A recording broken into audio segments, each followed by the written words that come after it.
ગુજરાતમાં વધી રહેલી નકલીની બોલબાલા વચ્ચે માનવ જીવન સાથે ચેંડા કરનારાઓ સામે કડકમાં કડક કાર્યવાહી કરવાની માંગ ધારાસભ્ય અને પૂર્વ આરોગ્ય મંત્રી કુમાર કાનાણીએ આરોગ્ય મંત્રી પાનસેરિયાને કરી છે.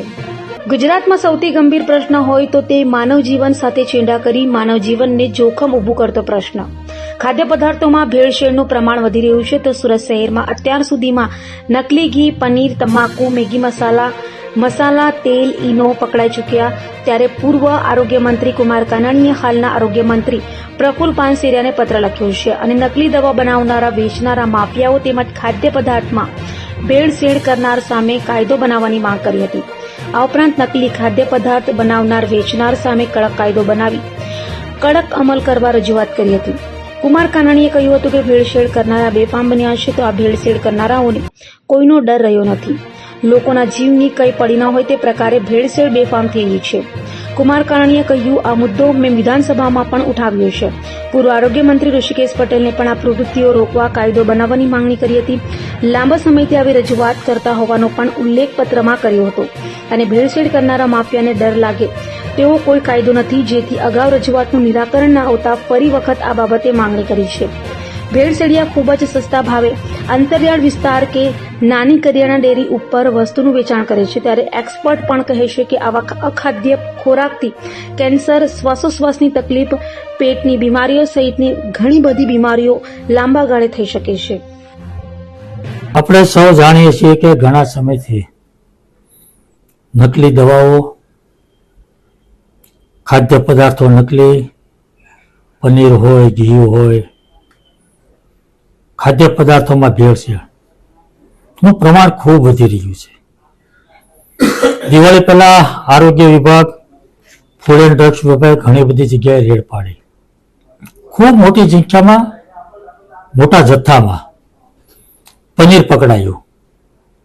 સુરતની અંદર 9,000 કિલો ઘી નકલી પકડાયું. ક્યાં છે પનીર? ક્યાં છે ઘી? શું થયું એ ઘી, પનીર બનાવનારા, વેચનારા લોકોનું? કંઈ જ નથી થતું. કંઈ જ ખબર નથી શું કાર્યવાહી થઈ. 2-5 કેસ થાય, 2-5 હજાર, 25,000 દંડ થાય, છૂટી જાય, ફરીવાર પાછો ધંધો શરૂ થાય. બેફામ બન્યા છે ભેળસેળ કરનારા, નકલી બનાવનારા લોકો, માફિયાઓ. કોઈ ડર વગર, ભય વગર બેફામ પણ આ ધંધો કરી રહ્યા છે. તો એને અટકાવો કેવી રીતે? મિટિંગો કરવાથી, નિવેદનોબાજી કરવાથી, કોઈ આદેશો કરવાથી આ વસ્તુ શક્ય નથી.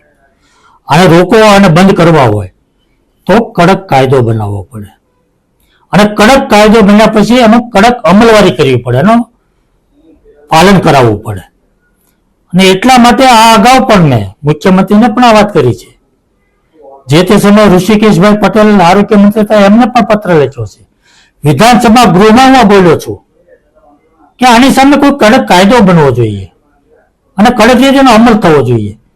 એનો કઈ પરિણામ નથી મળ્યું, કાયદો નથી બન્યો. એટલા માટે ફરીવાર મેં આરોગ્ય મંત્રીને પત્ર લખ્યો છે કે આવા માફિયાઓને રોકવા હોય. લોકોના જીવન સાથે છેડા કરે છે. કોઈ એક વ્યક્તિની હત્યા થાય તો એ હત્યા કરનાર આરોપીને આજીવન કેદ થાય, એને ફાંસીની સજા થાય. આ લાખો લોકોના જીવન સાથે છેડા થઈ રહ્યા છે, આરોગ્ય સાથે છેડા થઈ રહ્યા છે.